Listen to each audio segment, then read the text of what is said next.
Unity, words to define unity, as we read in the Virtues Project card, our powerful virtue brings strength. Inclusiveness brings people together. Commonality without devaluing. Experience connectedness. All people, all life, frees us, heal fears, refuse conflict, seeking peace, value every person, family, world, joy of all, hurt of all, honor of all, an instrument of peace.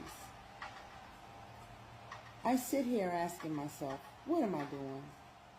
And I humble and I chuckle at myself in wonder and disbelief that I have taken on this task of promoting and encouraging the unity of my brethren and sisters, all with one drop of Hebrew blood, the true Israelites that hail from Abraham.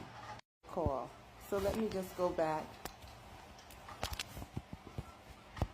a little bit. Hold on. I put my phone on Do Not Disturb so no one else calls in. Okay. Let me start right from the beginning. I sit here asking myself, what am I doing? And I chuckle at myself in wonder and disbelief that I have taken on this task of promoting and encouraging the unity of my brethren and sisters via the internet. My brethren and sisters, all with one drop of Hebrew blood, the true Israelites that hail from Abraham, scattered all over the world. I somehow feel that this is an overwhelming task of a joke because we are more divided than ever. We are even divided on matters that we agree about. The source of our division is the problem. As a therapist, in order to treat a patient, it's important, it's imperative to identify the problem. Once the problem or issue is identified, one can take action and work towards finding a solution. I believe that all problems have a solution, and not all solutions are for all people. What works for one might not work for another. And this is part of our problem as Africans with attaining unity. Thus, for us to unite, it would require identifying the problem, accepting that we have differences and identifying those differences, and understanding that our solution is not a one fix and all. The solution will need to be as flexible, relatable,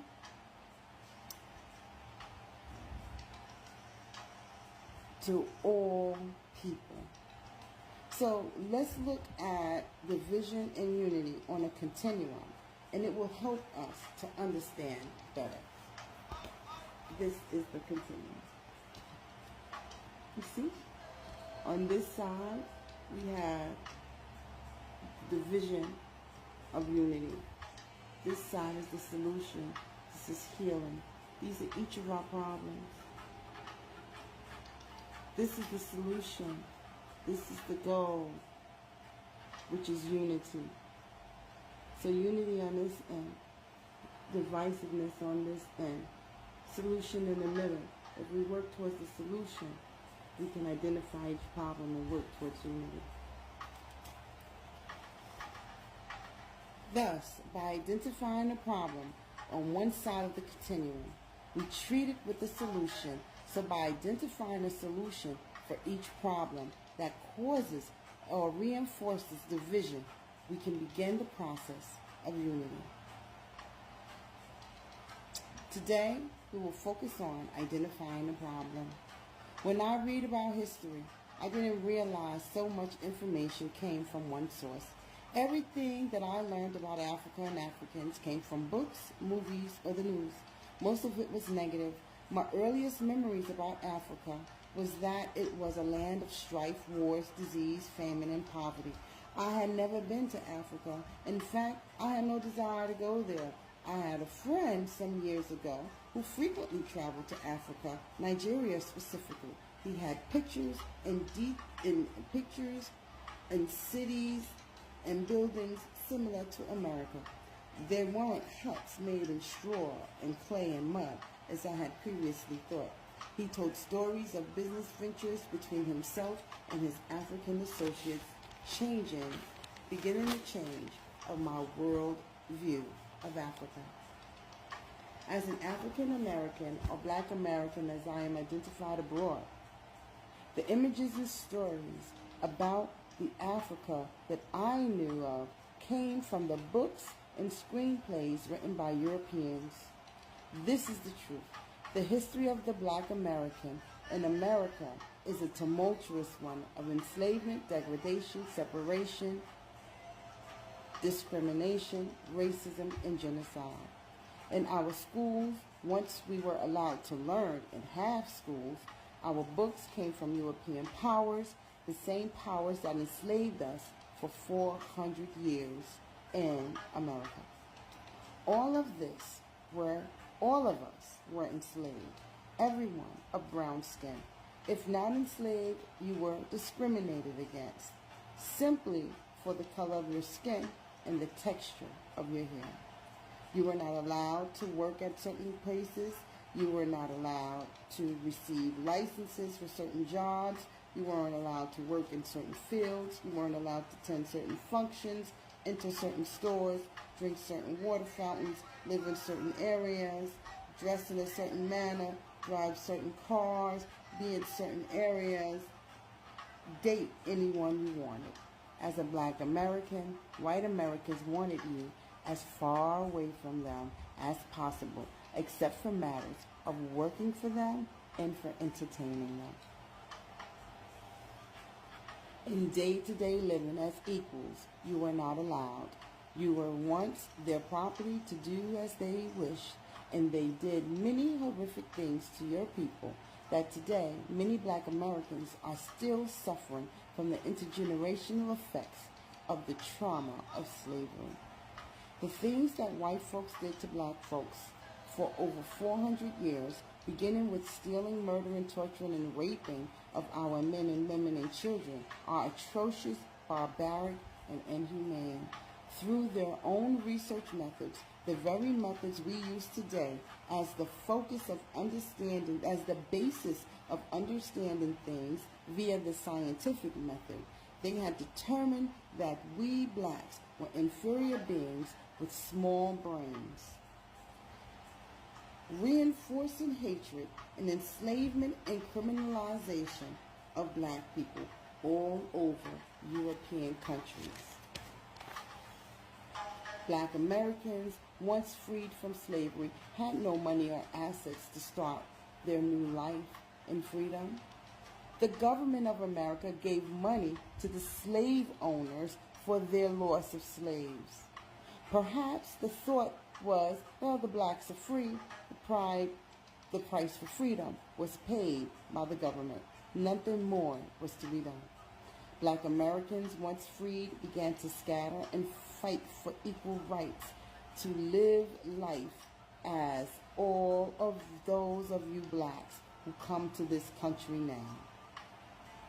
Black Americans died and were tortured and incarcerated, all for trying to find equal refuge and solace in a land that was not their home.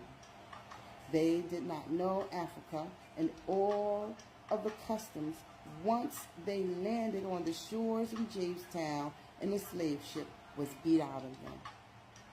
Today, many Black Americans are blamed for their position in a world that has historically, in its very foundation, excluded them from many opportunities. Many of us fought for inclusion, yet many are still excluded.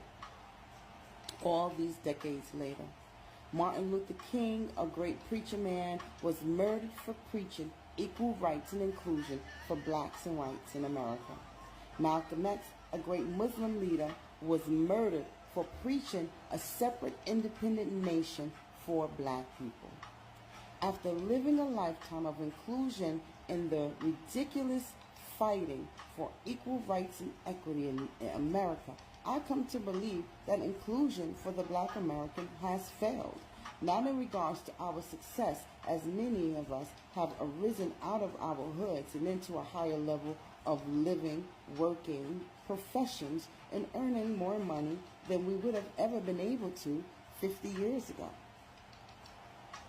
Since the 1960s, the Civil Rights era, we blacks in America have received many of the opportunities and liberties of our captors. But that's the point.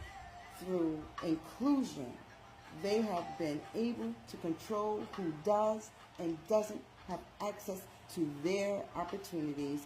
They come into our hoods looking for the bright and the talented, the ones who would perhaps become modern day quote-unquote Negro heroes, to be raised and nurtured in their way, in their mannerisms, in their culture. This practice has been engaged in since the beginning of colonialism, with the world when they would capture and display an African person for their amusement Our customs and ways have always been looked down and upon, for they come to us for the fattening of their pockets with what we term culture, they term exotic, and made billions of dollars over the centuries off of our talents by coming into our hoods, into our communities, our villages, into our minds, believing that their mainstream culture is the path to glory, to dreams fulfilled, and paradise, when it's really a quick ride to perdition.